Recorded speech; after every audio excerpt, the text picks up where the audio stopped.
Go. What is up, everybody? It's Matt Johnson. Welcome to Real Estate Uncensored. This is a special Twilight Zone edition.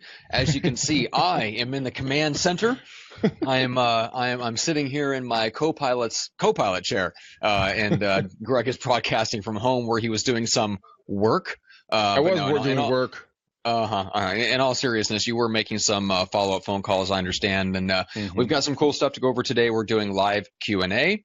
I have a special testimonial about you, Greg, to read, which I'm sure you will find interesting, and therefore your head will blow up and you won't be able to leave your condo, which I will find endlessly hilarious. You'll have to stay in your condo and cook tonight. And then we're going to be taking questions from you live and on the lead gen scripts and objections group. We've got a bunch of stuff to cover today. So first of all, Greg, the junior grandmaster himself, what is up today? It fucking took you long enough. It's like I thought you paused out. I'm like, and then what, motherfucker? Just seeing how long I could stretch it out before letting you talk. I gotta tell you, man, it is so freaking weird. Like Twilight Edition version of seeing you in my office, in my chair, with my mic. Damn it, my mic. So I'm using my other mic in my comfy house, which I got to tell you, man, we are living polar opposite lives today because I am sweating my testicles off and you are freezing yours off. Mm-hmm. And I got to tell you, I couldn't be happier to be me. I just love myself. Yeah, really. Given our body temperature preferences, we should be in the opposite places. So I'll have to go to your house to broadcast next time. We really should. And guys, all of you guys who obviously don't know this because you weren't with us, Matt and I did a 6.5 hour loop of Marin County yesterday. It was so much freaking fun. We went up and visited my friend Lonnie and his wife Kendall. She's about ready to pop with pregnancy, on this killer house that they're house sitting for her dad on this private saltwater lake thing. I don't really get it, but it's cool. And then I took them to the best brewery in the world, Lagunitas. Had some lunch, drank a beer. I did get Matt to drink 3 beers in one day. It was amazeballs. And then took him down the coast. If you guys haven't been down to Bodega Bay and Tamales Bay, Matt, what'd you think about that, man? Oh, it was amazing. Yeah, we were chuckling because you go from cows to coast in about 30 seconds. Never seen so many fucking cows in one place, dude. It was unbelievable. Right. All right. Well, let's handle / answer. We're going to Hansel a question here real quick. So Tony Swaggerty, this is in the LGSO group, guys. If you're not already a member, go to Lead Gen Scripts and Objections group on Facebook. Tony says, I'm doing my first organized mega open house this weekend. Need your all's input ASAP. What are the best times and how long would you hold the home open? So Greg, you've done open homes for somewhere north of 50 plus years or whatever it's been between the extensive experience of the grandmaster himself, the T Diddy. You've got a lot of experience on open houses and the timings and a lot of experiments and stuff like that. So what have you guys arrived at in terms of what's your standard for open houses? Well, standard for open houses on Sundays, some people do them on Saturdays and Sundays. We in our marketplace, we traditionally just do them. Let's get my mouth working here. And we do them on Sundays from 1 till 4. What I found that's really actually pretty good is to show up around 12:30 or so. And get there early. It's a half-hour difference. You might have an opportunity to meet a couple extra folks. If you want to do a neighbors-only open house, we've talked about it about a million times, but do that from 12 to 1. Invite all the neighbors, go on Friday or Saturday and invite them to that event. But yeah, I typically see 1 to 4, but I have heard of other people doing 12 to 5, or people actually do crazy stuff. Like they would do 12 to 2 one open house and then 2 to 4 at a second open house if they wanted to do 2 different open houses in one day. So yeah, it's kind of out there. Matt, what are you seeing with all the large teams that you're working with right now? I would say the best advice that Jeff Cohn's main sales manager has for his agents, that this is the kind of their policy for all 30 of their agents on their team, is to do the open house from 1 to 4, specifically with the intention of trying to flip one of those people that comes through that open house into a special showing at 4:30 or 5. So his goal is to talk to the people that are rolling through that open house, and when that home doesn't quite hit the nail on the head, he's ready there with the listing sheets of 3 or 4 other homes that are within a 5-minute drive, and it'll basically say hey, why don't we do this? If you guys want to get out there and actually see those homes today, I can set that up. Just give me like a little bit of time after the open house to kind of close things up, lock the house up, grab the sign out of the front yard, and then we can head right on over and head off to those other showings. So that's kind of his intention, is to get somebody from the open house to actually get out of the open house and see a home immediately with them, rather than setting up like a call for the next day, for example. Interesting. All right, yeah, I like it. Brad posted a question here. He's like, "Hey guys, is your iTunes feed broken? I haven't seen a lot of my new feeds. We had internal staffing shifts due to scheduling issues, so we are reorganizing our staffing. So they will be up and running as soon as possible, guys. So do not worry your pretty little hearts." That's right. All right, so I do have to let me get back to blowing up your head real quick, Greg. So I'm going to read this real quick. So Sharon Chase, said she had I guess she was listening to an older episode or something like that, and heard about the McDaniel Challenge. Reached out because she was sure there was just no way, wasn't sure if you were going to be willing, but there's no way she was going to miss this opportunity. She had to schedule it out 10 months in advance. And apparently, Greg, you were worth the wait. Perfect timing and serendipity. Greg was so honest, insightful, and entertaining that I hated to end the call. I felt like we had known each other for years. He got the creative juices flowing, and I'm feeling empowered to put the ideas we discussed into action. It's easy to understand why you're such a success, Greg. You're a gem, and I can't thank you enough for your generosity. Looking forward to that conversation in 6 months to tell you about the newfound success. That's pretty cool. Well, Matt, now you know how I roll, homie. So show respect, motherfucker. So actually, I talked with Sharon on August 30th, dude, and she was an epic rock star, man. She was so much fun. And if any of you guys are scheduled for the McDaniel Challenge and can't make it, let me know so that I can put someone else in that slot. I do have a waiting list, but it was a lot of fun talking to her. So much love, homie. Sharon, love you. All right, cool, guys. All right, so here's a good question. So Brandon Young says, I'm brainstorming for new lead gen ideas. He says, what follow-up strategies would you use for neighborhood cold calls that are 9 months out? And what he means by this is, let's suppose it's a solid contact. There's no DNC requests or hangups. They're just not interested in selling right now. So he's made contact. They had a good conversation. They're just not interested in selling right now. So the goal is to work them for referrals. Obviously, because they're not ready now, but you want to leave a good impression and keep in contact with them, keeping them top of mind so that they generate referrals off of those contacts. So, Greg, we've been working on this kind of seller lead generation and follow-up plan behind the scenes. So without giving away everything, we can tell them some of the elements that we're putting into our plan. So I'll start it off with if you believe that they are a serious referral partner potential, right? So if you believe that they are a connector, let's say they have an in with their company, to the HR department, relocations, or let's say they're head of a PTA group, or maybe they're a probate attorney. Like, look them up on LinkedIn, find out who they are. What if they're a head of, or let's say they're like an influencer within the financial community, financial advisor community in your city. So if you believe, like, once you narrow it down to where you kind of figure out whether they have some influence and some pull, and whether you think they're a good referral partner, or whether they're just the average homeowner that just knows their social circle, once you figure out how to prioritize it, that's who I would put on the board for, like, handwritten notes, for example. Once a month, once every 6 weeks or so. Okay. Just a quick idea.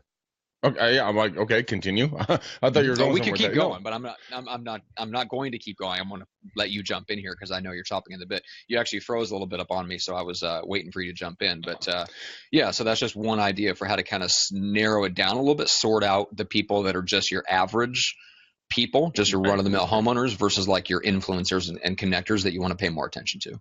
Right. One of the things that I would do, as I would go make a personal relationship and connection with them. Matt, you and I were talking to one of our very, very, very nice guests, Miss Coach Monica, on one of our last shows. And guys, I would send something to these people that's a little bit out of the norm just to stand out in their minds. If they're not going to be doing something right now today, then you need to be relevant to them in 6 to 9 months or whenever they're ready to go. I mean, I wouldn't suggest this. Monica went way above and just blew my mind. I mean, she bought me 4 Lands End super soft beach towels with our show's logo, embroidered into it. But I would also, I would do something that would stand out. So if you're in a conversation that they mention or refer to something more than twice, maybe go get a book on something. Maybe go get if they like us like Gary Deli chocolate, go send them a Gary Deli chocolate something. Stand out in their mind, and then that will cement you into their memory banks for the future conversations. They're not going to be like, oh, Matt Johnson, who is he? Is he the same as Bob from Remax? We fucking hate that guy. Oh, how dare you? The visceral hatred just oozes out of me with Bob from Bob from Hatred. Bob from Remax. Yeah, we don't want to be lumped in with that.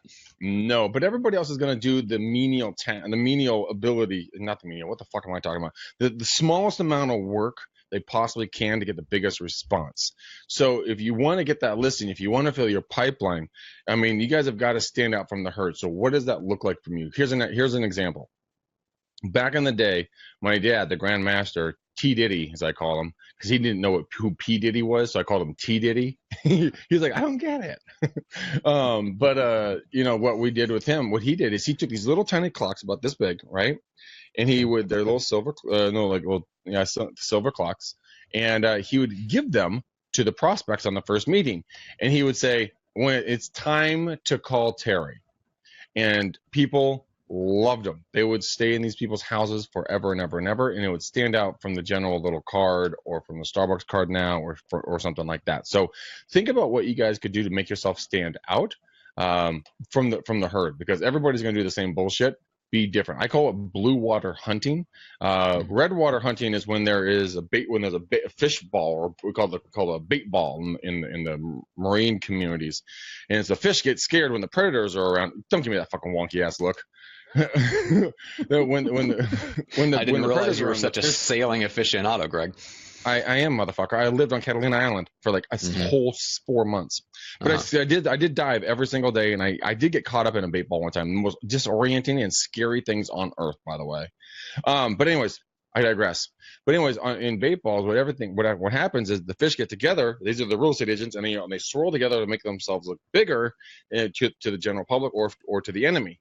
Well, what the animals are actually doing is they're shooting through that thing with their mouths open, killing every single one of them. That's red water.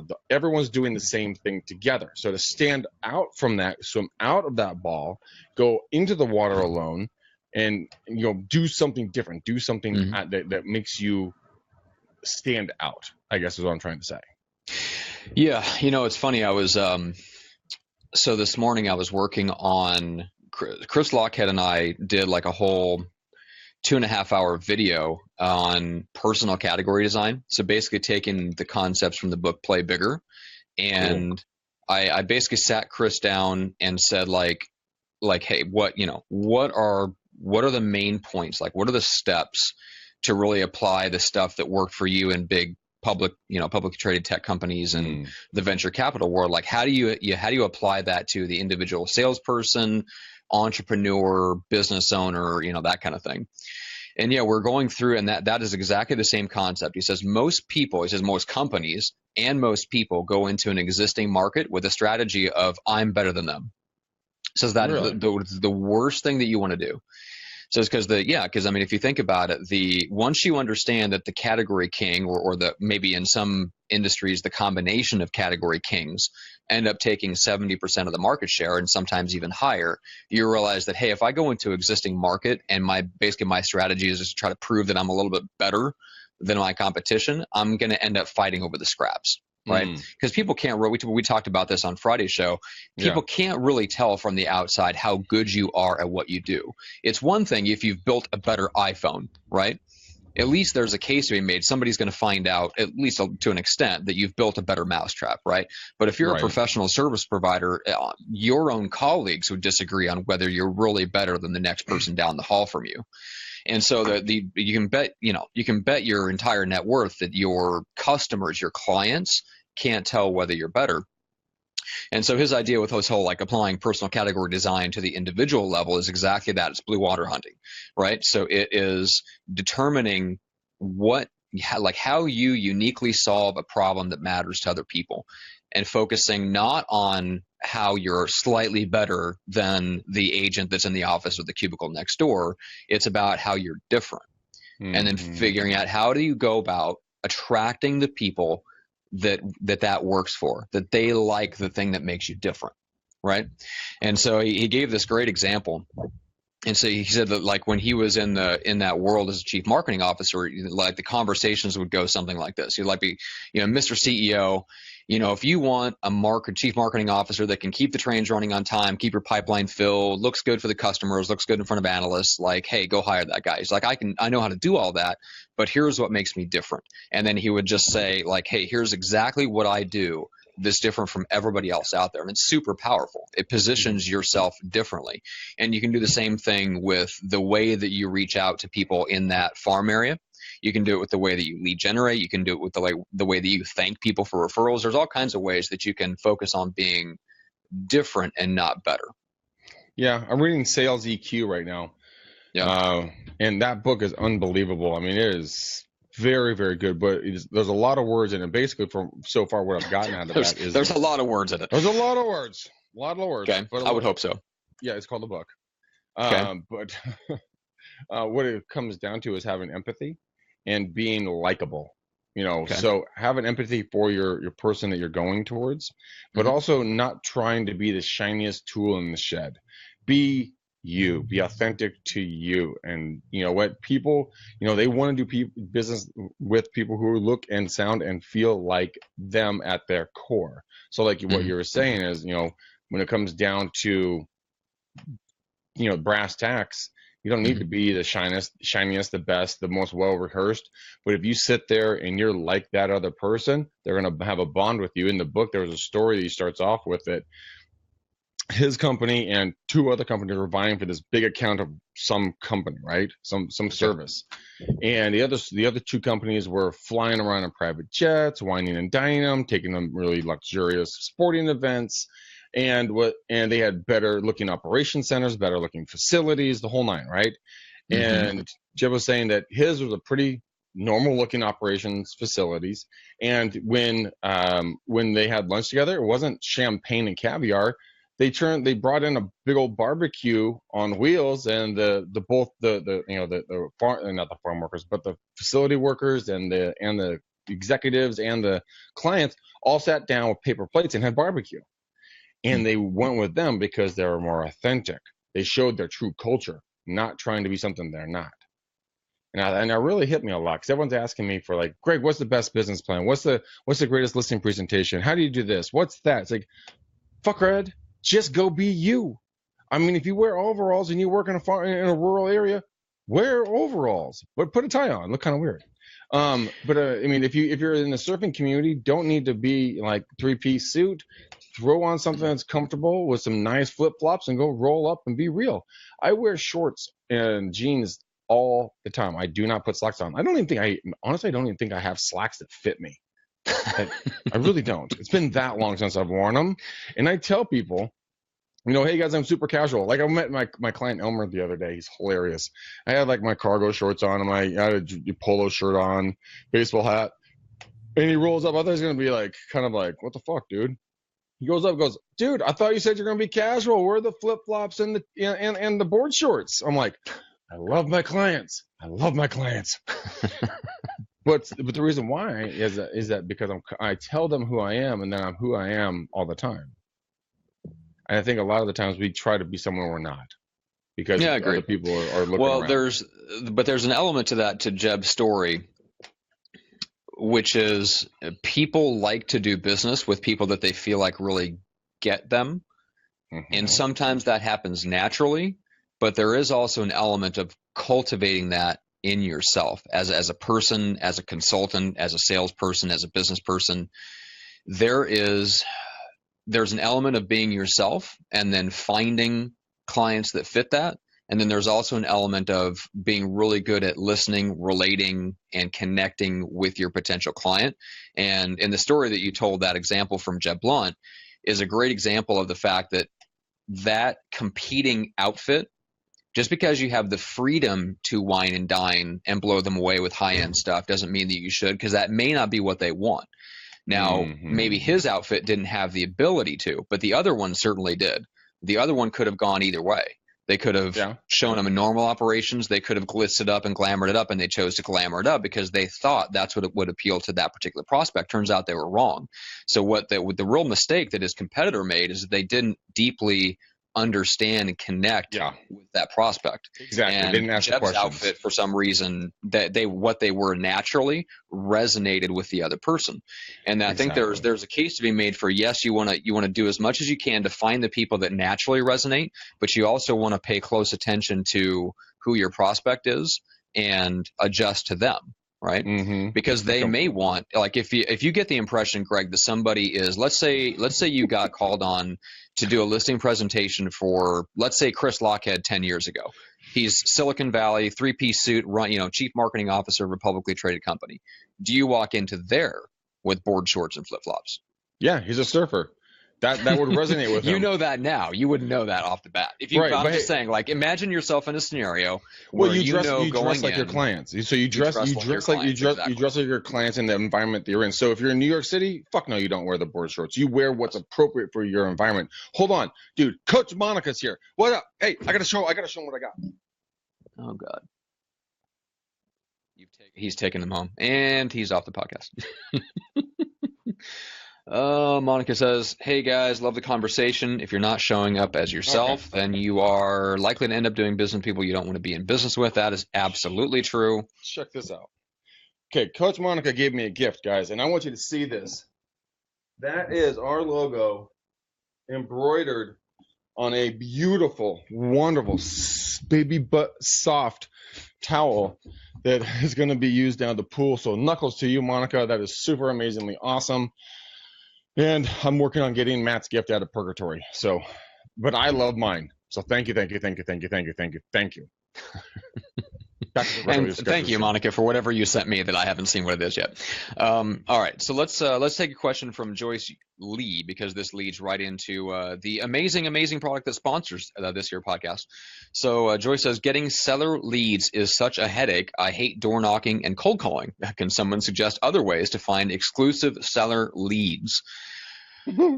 Okay, there's a lot of answers to this question, but first let me just say, can we be sarcastic at all? Because I want to be sarcastic. No, just hang on. I want to deal with the exclusive seller leads in a second, but let's just expand this out to seller leads for now. So, yes, there is a way to generate seller leads outside of door knocking and cold calling. So before we get super sarcastic, yes, it's possible. We'll deal with the notion of whether they're exclusive here in a second. But go to getnowbusiness.com. The Get Now Business course is the behind the scenes course that sponsors the podcast. You can find out all the details. We've got a new session starting the first Tuesday in October. That's where you learn like a simple 4-step marketing plan to generate leads without cold calling, without door knocking.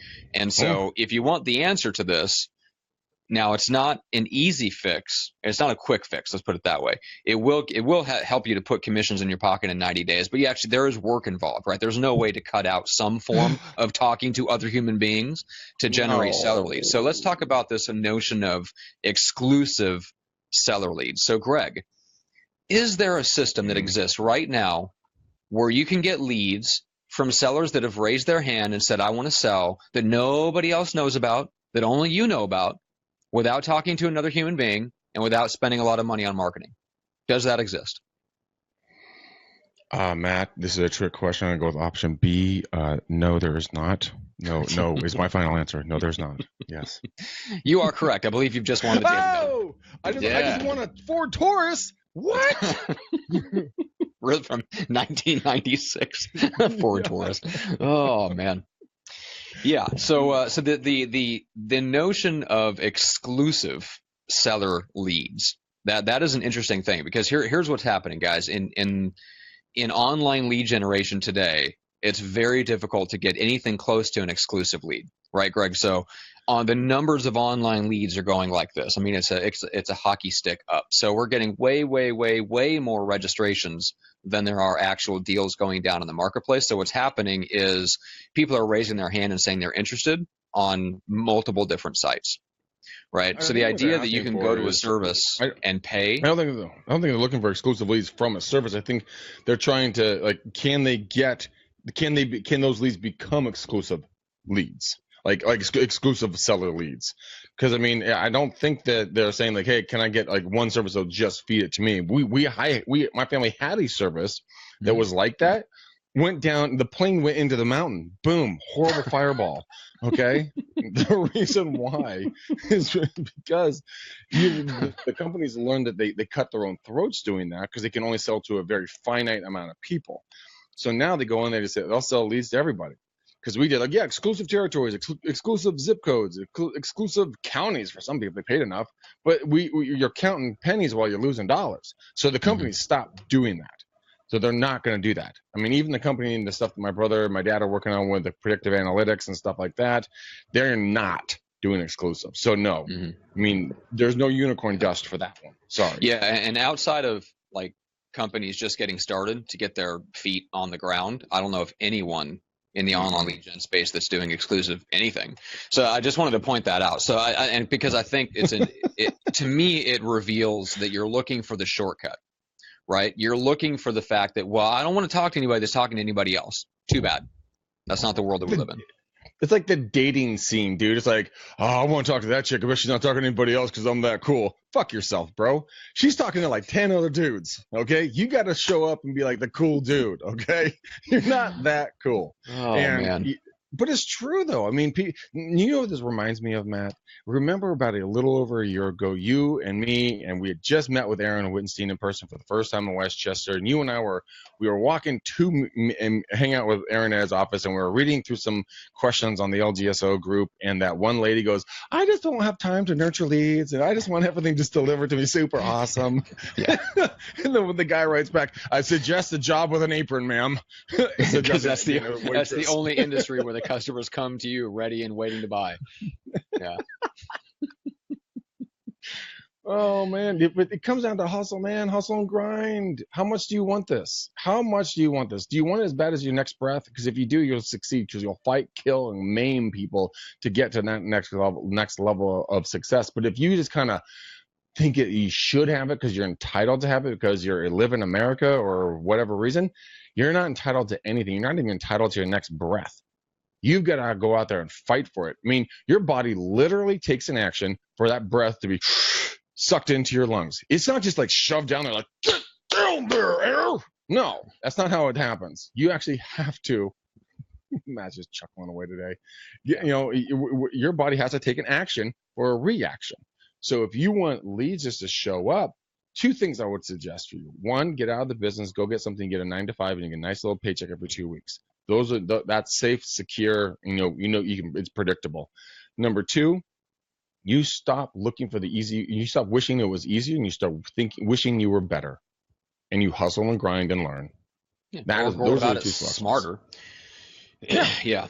You can work harder and smarter. You can work harder or smarter. There's not always a clean cut only one way out. But anyway. So yes, there is an answer to that. Go to getnowbusiness.com. You learn how to do that. Yes. Getnowbusiness.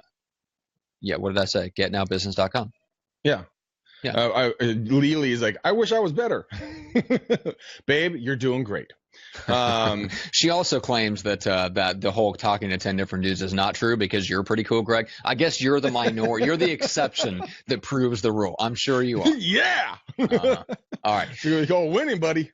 That's right. So we have a question from Cheryl. She said, I could use some advice. I have buyers. They're a couple, and they're looking for flips. And of course, they made this decision after taking one of those courses. I can already see this is going to go awesomely. Yes. They're very sweet, but they're treating this search like it's a search for their own home when they're making a decision. We've been searching for over 2 months, and we've only found 1 or 2 homes that they even made offers on. I've shown them endless homes, but they always have a problem, like the streets in the neighborhood didn't have curbs that prevented them from making an offer. So, all right, this is why I'm always mystified by people. And Greg, to a certain extent, you're one of them, but I don't give you maybe enough of a hard time about it as I should. First time anything. Now these are first time investors, right? And some people have a real passion for working with first time home buyers, first time investors. They love the process of leading people through the minefield of them not knowing anything and making their first transaction. And to me, this is just a natural symptom of working with that group. Is they've never done a deal before. They're a first-time investor, and it's your job to lead them in the right way. So, Greg, how would you handle this? It comes from education from the very onset and guiding them through the process mentally before even getting into the car and understanding what they're truly looking for. Are they looking for the crown jewels that they can drive by and show all their friends and their family and their parents going, look, mom and dad, I just bought that beautiful house right there in this perfect little neighborhood? Or are they looking to make money, honey? And there's two big differences. I mean, when the numbers work, the numbers work. End of story. A lot of the times, you know, the working class neighborhoods are where some of your best investments are going to be done because, you know, like, you know, the Hispanic culture, for one, there's a city called Concord right north of me here. It's a highly Hispanic neighborhoods, but they're hardworking, industrious, incredibly family-oriented individuals, but they're working their way up in jobs that don't pay quite as much as, you know, some other white-collar jobs, but they are pay on time, they keep the properties in great condition, and it's a good area to buy in. You don't need a dog and a gun. You just need a dog. You know, so it pays off. And I'm kidding about that. But my point is this: you have to we have to understand is what they truly want. Sometimes people, when they think, they romanticize the idea of real estate investing because of those fucking people at HGTV. They keep fucking up our industry right and left. First off, buying and selling real estate isn't easy, and it's not natural, and it doesn't have to happen after showing 3 homes. And also, real estate investing is not as beautiful as what they show it on TV. And you have to take the romance out of it, put the business back into it, and understand if you're going to be the right client to work with them. Now, if you want to cart them around all over the place and waste your time, waste your gas, waste your knowledge, waste your breath, and waste everything else, like, I mean, your life is ticking away working with these people, and they're not paying you. So understand going into that up front. My first client, Matt, and yes, you can laugh at me for this. My first client, guess how long it took me to get into her house? Were you attempting to break in like on the weekend, or what do you mean? No.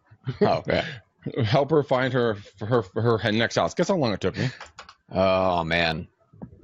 6 months. Oh, and it pains me to even say that. Higher? Oh, my God. 9 months. 12 months. More than a year. Year and a half. Ooh. Oh, my dollar product. Oh, yeah. My dollar productivity was like cents on the dollar. I died a little inside to hear that.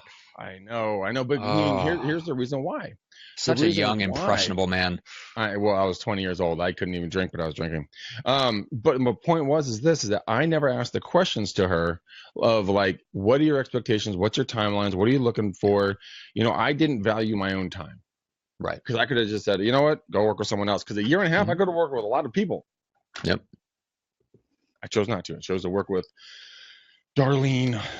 She was a dirty old bird, too. She was hilarious, but dirty. My God. Okay, good to know. Don't want to know any more about that. All right. So, setting expectations. One of the things that I think would probably be helpful to a lot of people when they're starting to work with buyers is asking them what if they're a first-time home buyer, asking them, you know, how they typically make decisions. And what was the last major purchase you made? Well, about my car. So tell me about the process. You know, like, well, you know, I looked around a lot and I probably went to like 30 different dealerships. And like at that point, you're like, oh, all right. Like, I get it. Like, you're going to have to like sit in the car and the vibe has to be right and it can't smell like anything. And if it's not, you know, used car, if it doesn't have that new car smell, if it has anything more than, you know, 101 miles on it because somebody drove it off and on and off the lot too much on a test drive, you won't buy it. Like, just like asking questions like that about what their last major buying experience was can kind of give you a clue as to what they're going to be like. So one of the things that I've noticed is that when it's a pain in the ass putting somebody through my sales system, in other words, if they come in to me and they want to book like a consultation, right? And it's a pain in the butt just to get the consultation booked, or they show up late, or, you know, like that tells me right away, like, oh, this is not going to be a good client experience. And when you're selling professional services, it's not just a product where they can just sign a check, get the product, and go away. Like, you have to deal with these people. So the more that you know about them, and if you dive in and you're willing to chance it because you need the business, that's one thing, but at least you know it going in. But man, it really sucks to like ignore a bunch of red flags, or you could have just asked a few more questions and known what the red flags were, and then you get into it, and then you're like, oh crap, I wish I wouldn't have committed to working with them. Shit, that sucks. Yeah, you know what? But you, as you guys go through the business and you become better and better at it, or if you're getting back into it and you're like, shit, I need money. Remember, value your time. You're an attorney in essence. Billable hours. So how are you going to be getting paid for your time with these people, or are these people going to stiff you? Vet them out and tell them that. Say, hey guys, I want to make sure I'm going to be the right agent for you. And what are you guys looking for, and what's your timeline? And this is why it helps to have a system for everything. I don't care if you have, I don't care if you have to make it up on the fly. Preferably you actually have one.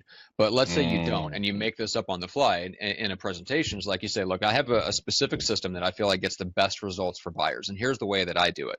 First of all, we come into, if we meet at an open house or we meet out there and I show you an initial home, that's great. Most likely that's not going to fit all of your criteria. So let's go back to my office. We sit down. We really get to know you and your situation. Like, I really want to deeply understand what your needs and your wants are, what's requirements and what's nice to haves. And then let's sit down, let's narrow down what's out there out of the whole mass of stuff. And let's narrow it down to the top 5.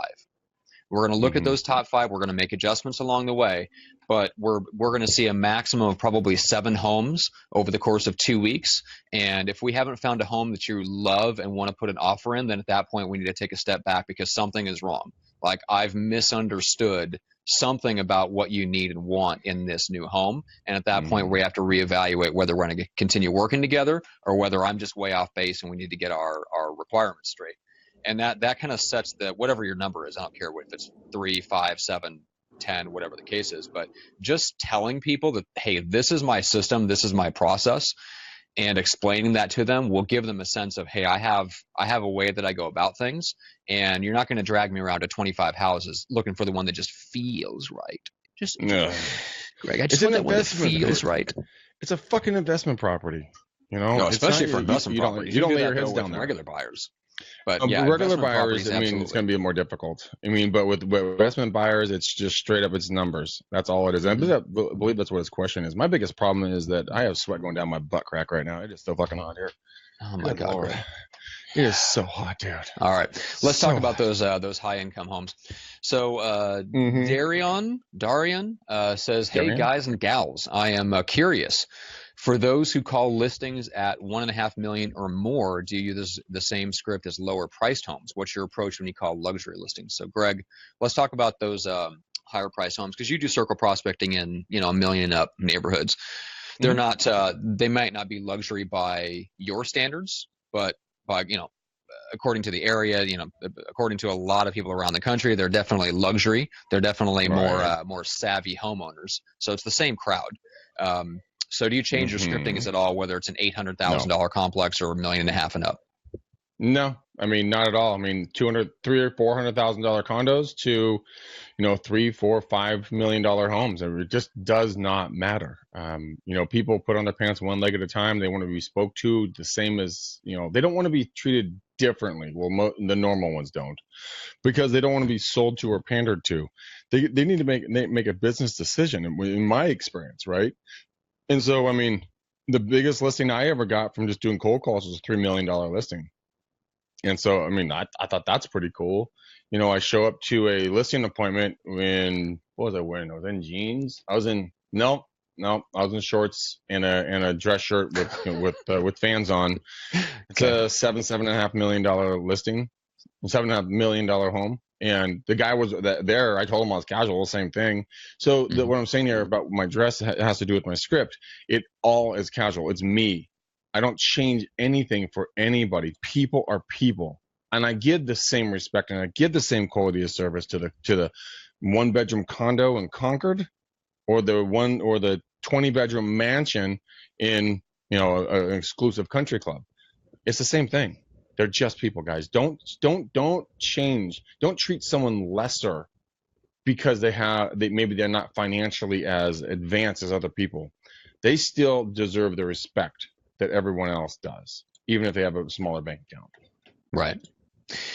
Script does not change. Okay, cool. All right. So Dreamkin, hopefully I got that right. Says, this one made me chuckle. My client sent me a make me move Zillow property. So I contacted the owner. They said they'll give 2% to the buyer's agent. They don't want looky-loos in their property. As a result, they are charging $200 to view the property. Oh my God. I tell them, guys, let's go move on. Let's go find someone who's actually for real. This is bullshit. I mean, you can't. It's extortion. They're not going to sell their damn house. They're just wasting everybody's time, including themselves. Yeah. That's ridiculous. I want to call these people and just call them and tell them they're idiots. Hi, this is an anonymous real estate agent, and we just want to show you you're officially an idiot. Click. All right, well, let's get to a more serious question. Isaac Maximov says, I'm planning a 6-month cold door knocking campaign starting in October. Depending on where you're at, Isaac, that might be a really cold door knocking campaign. Who's had or who is having success with this? What are your conversion rates? How many face-to-face contacts does it take on average for you to catch a listing? So, Greg, what's your advice for somebody that's set out on a 6-month cold door knocking campaign? Well, first, why is it 6 months? Why isn't it a year? Why isn't it until he gets business? Why is there a finite end to that time frame? If he's going to do a straight up cold door knocking, then he needs to, pick a farm, look at the turnover, look at the competition, look at the price point in the marketplace and see what's going on. He also then needs to look at the 2 additional different marketplaces that he could be door knocking into. So let's say he's going to be door knocking in the middle marketplace. He needs to look at the entry level marketplace and the high dollar marketplace. The reason why that the buyers and sellers, he can triple his effectiveness if he's going to go into this area. It doesn't matter if it's here or here or here. Any of these. I'm just using the middle one for an example. But he has to understand that going into this place, if the turnover rate isn't above 6% or thereabouts, he's going to have a really hard time. And any team or agent has a domination of anywhere near 12% or more, dude, go find somewhere else. It's going to be a much shorter road to success without having to battle other agents. You want an area that has a good turnover, nice appreciation rates, and the fact that there's not a single dominant agent or team in that area. Now, if there's a couple agents and teams that are well known, that's okay. They're dividing up the entire market. You have an opportunity to get in there. And you also need to commit yourself. And I mean, literally commit yourself for a minimum of 6 months. Minimum is probably around the 8-month mark where you'll start seeing, leads coming back to you.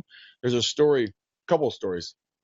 There was a guy in LA a number of years ago. I don't know if we have time for 2 stories. Shush, man. Let's limit it to a 3/4 It's of the story. adult time talking. No. So, okay, but seriously, this is real, though. Much as we fuck with each other, this is real.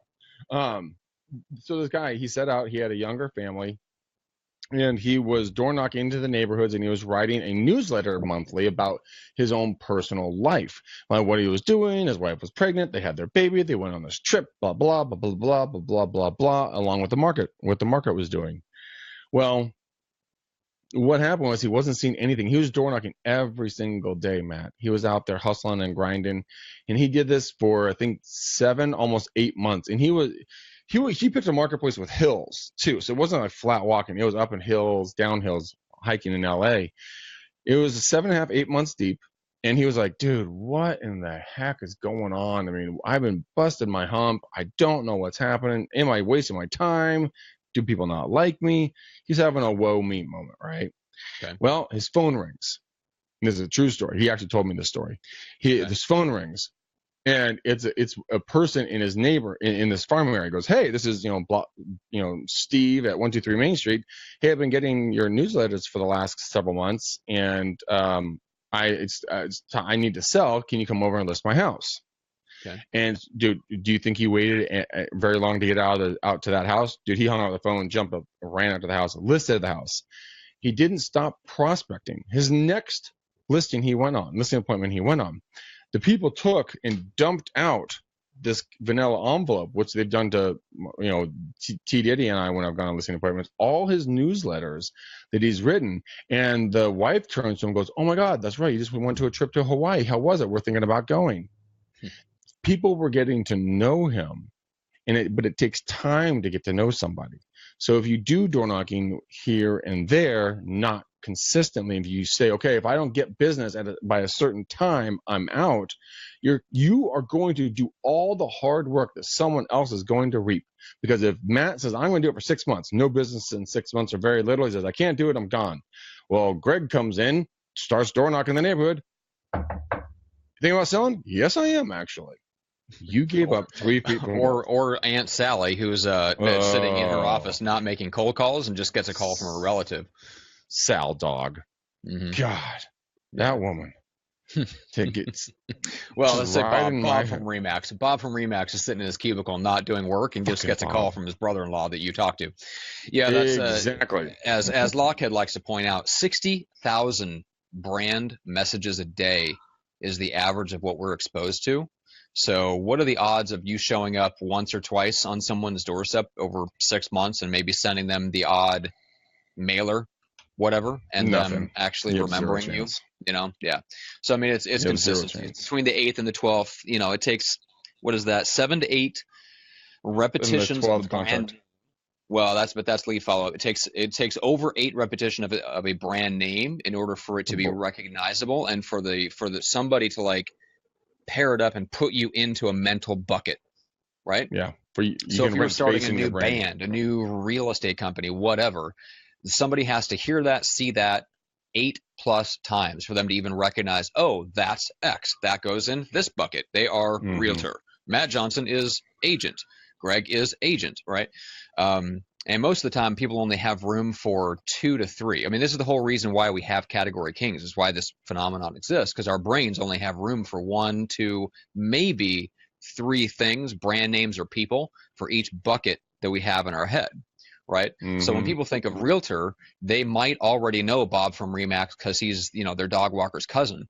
At that point, you're already behind the 8 ball. So you have to over communicate to the point and over communicate in a way that's valuable to them, that you jump the line, right, to being the first place. You're the first at the top of that bucket before Bob from Remax. Yeah, you've got to be persistent and consistent when it comes to prospecting. Like Stefan Adika, what up, homie? He's watching.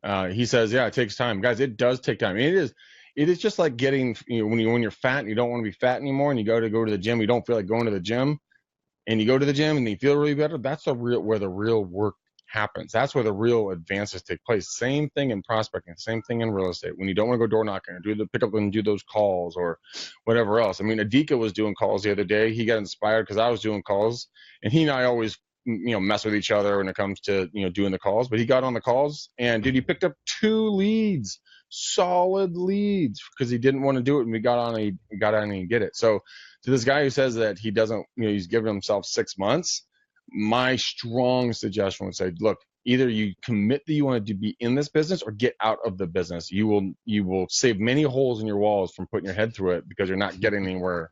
It's like a bike. You're just pedaling away, man, and you're not touching pavement. You're just spinning your wheels, and it sucks. So make the decision. Yeah. Yeah, get out or get committed. All right. Vic is watching. He says, Greg, how long did it take you to close your very first deal? Greg, I'll take this one. So Greg had his first date at the tender age of 34. And no, Greg. So take So Greg, take me back to you're 20 years old. You're brand new in the business. How long did it take you to close your first deal? I mean, your dad didn't let you really. You have to separate that out, because your dad basically cut you off from working with clients for about the first year, right? You were allowed to just door knock. So from the time when you turned on the ability to take clients, did you just get someone right then that he basically said, okay, now start working with that person? I think a better answer to this better question to ask me, Matt, is not when I first got started in the business. Because you remember, I was the douche's douche. I was douchey McDouche douche. Grunt. I was the douche grunt douche.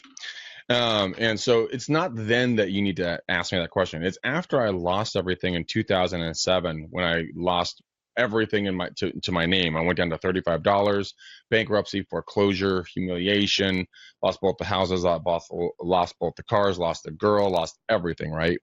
Mm-hmm. When you're laying in bed and I have nothing and I have no way to pay rent, that's when the mindset that I had then is what agents have now when they get into the business: a hunger and a desire and a need to produce, because I was comfortable before. And so to ask that question, it took me about a month to get my first listing. It's because I was absolutely, I was going to draw blood and I was going to draw first blood because I wasn't going to let anyone beat me, and I wasn't going to starve, and I wasn't going to be on the streets. I didn't have any other education, and so I fought and I ground and I hunted. 7 days a week. I did hand dialing. I did door knocking. I brought my team in. We did all kinds of stuff. But I called to my database, and yeah, I got on my first listing with these two guys. They were selling their house. Me and Chris went in, did the listing presentation. We listed the house, and we were off to the races. So about 30 days. You have to have that need, that you have to have that desire, that willingness to not fade into the night, but to shine. And if you have that, Beck, and I know you do, you came down and visited me, man. It was great meeting you, meeting your dad, but you've got to want to kill and not be killed to the point where you will do anything in your human power to succeed. And I do mean anything. When you have friends who are at parties, you're in the office. When you have friends on vacation, you're working with clients. When you have friends or family, saying hating on you because it's not working, you work twice as hard. He or she that does not quit cannot fail. If you quit, you will fail. And so that's my answer to him. All right. One last question, then we got to wrap things up. By the way, guys, go to getnowbusiness.com. Simple 4-step marketing plan to put commissions in your pocket in 90 days or less by strategically focusing on the people that are most likely to do business with you or refer you to those that are immediately, right? So that's that. That is the sponsor of the show. So Marco Rossi says, Greg, what up? In your opinion, how successful can you be if you only, in all caps, only focus on circle prospecting, use it just listed, just sold, etc.? Can you be as successful as calling on FSBOs and expireds? I bet you and I, Greg, have a different opinion on this. Matt, we always have a different opinion. We've already clarified that I'm right. God, why do I have to humiliate you like this? And we keep having to reach on this. So in all honesty, it really depends on your marketplaces, right? So for, in my marketplace here, there's not a lot of expireds or FSBOs. So it's a very short list. So for me, what we do is we do many, many things, but we do the circle prospecting. We do a lot of database mining through multiple different venues. But like for Aaron Wittenstein over in Westchester, New York, he does expireds and FSBOs, right? So you have to read your marketplace. There's no way I can answer that. There's no way Matt can answer that definitively for everyone. It is every single market. And then it goes down into your micro market that you work on a consistent basis. What does it look like? Once you understand what it looks like, then you can make that a plan of attack and move forward. Be agile. Be on your toes. Don't be sitting on your haunches. Be sitting on your toes, ready to move. If the market shifts and there's a large foreclosures and expireds start popping up, bam, switch models, start hitting those. Be looking at the horizon. Be trying to predict the forecast of the future marketplaces, because the real estate market is a living beast. It's like clouds. It's like nature. It's always shifting, always changing, always moving. So be looking, hunting, and being aware of where this market might be going. Go ask people that are smarter than you. Hey, what do you think about this market? Ask everybody that you're talking to. Hey, what do you think about the marketplace? Is it a good time to buy? A good time to sell? What are your thoughts? What are your friends saying? Be curious at all points, because if you can be the most curious creature out there and understanding where this market might go, then you can get ahead of it. I know very smart guys right now that are already getting ready for the next foreclosure boom. They're ramping up. They're getting locked in with banks, the whole 9 yards. So think about it. Matt, what's your answer to that? Well, I think all that's true, and it's why you're wrong. No, I'm just kidding. My response to that is yes, it can and does vary by market. But think about this: all other things being equal, what is an expired or a FSBO? It's someone that has demonstrated by raising their hand and saying, "I want to sell my home." Circle prospecting is calling cold or semi-cold to untargeted neighbors around a listing that just sold or just listed or whatever. You're essentially narrowing it down to people that gives you a valid excuse to call, and you're delivering good news, which is awesome. They have not raised their hand in any way and say that they have a need for anything real estate related. And so right off the bat, unless there's unique factors in your market that, for example, like in your market, Greg, there just are no expireds. And the FSBOs are low numbers, and when they do, they sell. They sell on their own, or they go off the market, whatever the case is. There's just not that many. And so you circle prospect because that's what you have left to do. If you're in a market with it where you have a choice, where there's enough expireds and FSBOs, guys, those are the ones that have raised their hand and said, hey, I'm interested in getting out of this home. So yeah, definitely go there first if you have the option. If you don't have the option, then do circle prospecting. But I mean, to me, it really comes down to the difference between targeted and untargeted. And the more targeted you can get to people that have a demonstrated need and a desire for what you do, the better your odds are. Yeah, and that goes right back to following up through your database, because if someone in the beginning of our show, we were talking about someone who was, asking about their database, I believe, and you were saying like, call through your database and do the follow-ups on these people, guys. It is unbelievably important and impactful to do the follow-ups. And yes, I'm the last person that should ever be saying that, because I epically suck, and Eileen, the iron trap, always yells at me for that. But every time I listen to her, which I should do a lot more because she's an amazing, awesome human being, I get leads, and she just sits behind me and goes, "See, told you so." I'm like, ooh. But it's right though. Hey guys, I fuck up just as much as you guys do. I'm just an average agent that have been this agent and been in this business for a long time. You know what? We've seen some great successes, but I've tripped over and stepped on the same landmines you guys do. Sometimes it's success, sometimes it's ego, sometimes it's laziness, sometimes it's you just don't give a fuck. It really comes down to a lot of different things. But I mean, if you can just do this, if you can follow up with or make contact with 5 people a day, that's it. 5 people a day that have a honest to God want to do something either now or in the future. Dude, go play tennis for the rest of the day. I don't care. But you're not going to have that option to play tennis, because when you do 5 follow-ups a day, it's going to start cascading leads into your life. And I'm going to shut the fuck up because it's almost time for us to get off the air. It is. It is definitely time for both of us to shut up. All right. So we've already talked about getting out of business. So how do people connect with us? I would say go stalk Matt, but he's over at my house more, so don't do that.